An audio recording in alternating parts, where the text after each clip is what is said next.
रामपुर जिले की सबसे भीड़भाड़ वाली सड़क के किनारे एक पुराना सा फल ठेला खड़ा रहता था। उस पर रोज सुबह भोलाराम फल बेचते थे। केले, सेब, अमरूद, मौसम्बी। वो ज्यादा पढ़े लिखे नहीं थे, लेकिन मेहनती बहुत थे।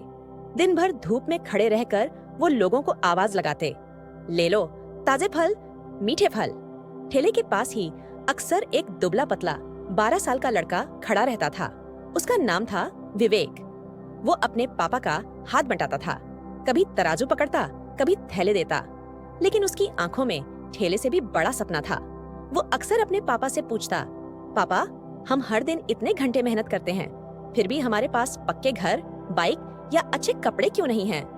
पापा मुस्कुराकर जवाब देते, बेटा, मेहनत करनी चाहिए, लेकिन साथ में दिमाग भी लगाना चाहिए, तभी किस्मत बदलती है।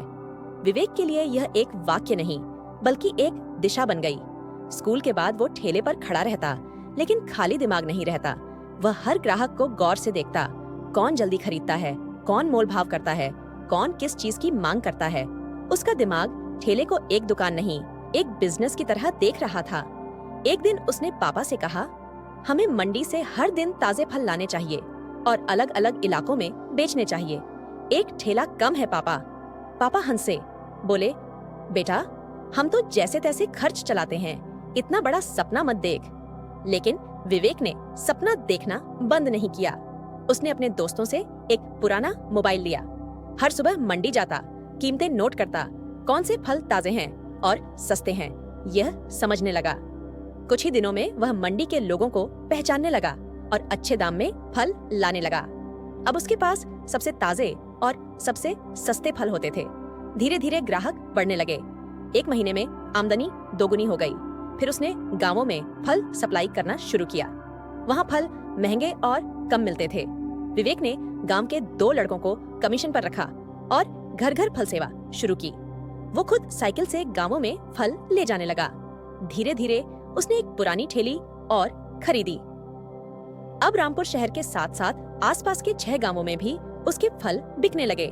लेकिन सफलता देखकर बड़े दुकानदारों को जलन होने लगी। उन्होंने मंडी में उसके फल खराब करवा दिए, रास्ता रोकने की कोशिश की, यहाँ तक कि धमकियां दी।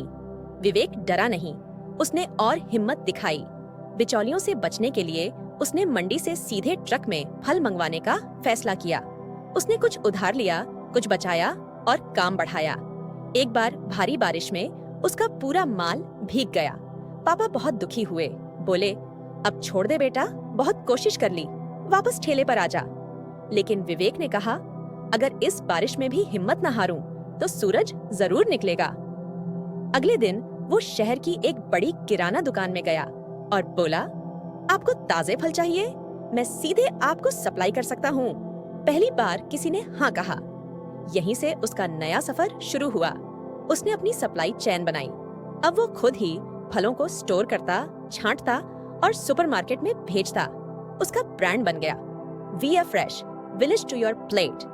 धीरे धीरे उसके पास 4 ठेले, 2 मिनी वैन, 1 गोदाम और मंडी का सीधा लिंक हो गया।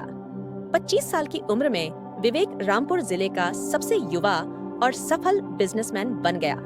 उसके पास घर था, गाड़ी थी, लेकिन उससे ज्यादा लोगों की इज्जत थी। सरकार ने उसे युवा उद्यमी सम्मान दिया। टीवी पर उसका इंटरव्यू आया। जब एंकर ने पूछा, आपने कहां से सीखा बिजनेस? तो विवेक ने जवाब दिया, मेरे पापा का ठेला ही मेरी MBA की डिग्री है। विवेक ने अपने गांव में एक बिजनेस लर्निंग सेंटर खोला, जहां वह युवाओं को सिखाता था। बड़ा बनने के लिए बड़ा सोचना पड़ता है, काम छोटा हो सकता है, सोच नहीं। आज उसके ब्रांड वी आर फ्रेश की सप्लाई पूरे जिले में होती है। लोग उसके फल नहीं, उसकी कहानी खरीदते हैं। पापा भोलाराम अब आराम से घर पर रहते हैं। कभी कभी पुराने ठेले के पास जाकर बैठते हैं और हर आने जाने वाले से कहते हैं, देखो, यही वो जगह है जहां से मेरे बेटे ने शुरुआत की थी। संदेश, अगर मेहनत के साथ सोच हो और इरादा पक्का हो, तो एक फल बेचने वाले का बेटा भी जिले का सबसे बड़ा नाम बन सकता है। सपने छोटे नहीं होते, बस उन्हें पूरा करने का जुनून बड़ा होना चाहिए।